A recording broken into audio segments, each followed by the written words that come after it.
So, the slasher films aren't my favourite category of horror films, although I can appreciate them to a degree. No one will claim that the post Halloween explosion generated much or any of equivalent enrapturingly filmic triumphs. Obviously, most Halloween knockoffs or influenced dead teenager romps weren't much like Halloween. They were a lot like Halloween 2, because Halloween 2 was trying to be more like the sleazy, gory, highly cynical, and shock value fixated knockoffs. Obviously, anyone who admires Giallo knows that there could be extraordinary compositional skill demonstrated in murder flicks, and I assume most of us here are fond of Brian De Palma, and so one might sooner pass over the 80s slasher films due to their mundanity rather than their employing graphic violence or shameless nudity. Few of the 80s slashers were of much real cinematic merit, and whilst there are some intriguing exceptions, by and large they were dull and by the numbers, at least in my own opinion. I'll grant some titles like The Prowler, The Burning, House on Sorority Row, or The Dorm That Dripped Blood, Sleepaway Camp. I really like an 83 movie called Curtains with John Vernon quite a bit. I'm very fond of Lustig's Unforgiving Maniac, though Lustig directed a few really strong films, it could be said. The William Shatner and Michael Ironside featuring 82 feature, Visiting Hours. There's also Denny Harris's Silent Scream, which is not bad and pretty early on for one of these, released in 79.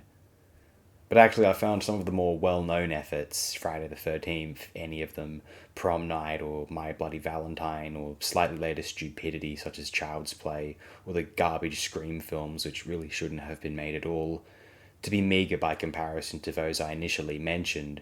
Even the terrific Toby Hooper's Funhouse is a big waste of gifted direction and sufficient production values. And so this brings us to 1989's Intruder, aka Night Crew The Final Checkout. This one is said to be a film liked by one Quentin Tarantino, so I figured I'd check it out. And I really overall enjoyed it. Fairly simple slasher stuff on paper, though in execution this is a visually considered and assertive film, and it is a shame that director and writer, though the producer Lawrence Bender shares a story credit with, Scott Spiegel, did not seem to direct anything else of interest. All the problems of slashers are there. If one doesn't like them, they won't be sold by this. Though they may note a finer attention to highly filmic imagery than in a vast, overwhelming majority of other 80s slasher fare.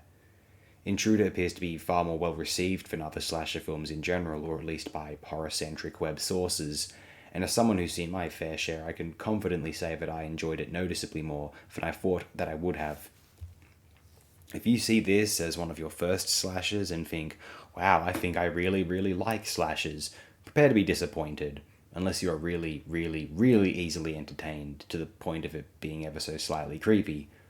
If the genre had to be decreed an informal swan song, maybe it was this one, Spiegel's 1989 effort Intruder. If you're interested, go and check it out. Thank you and good night.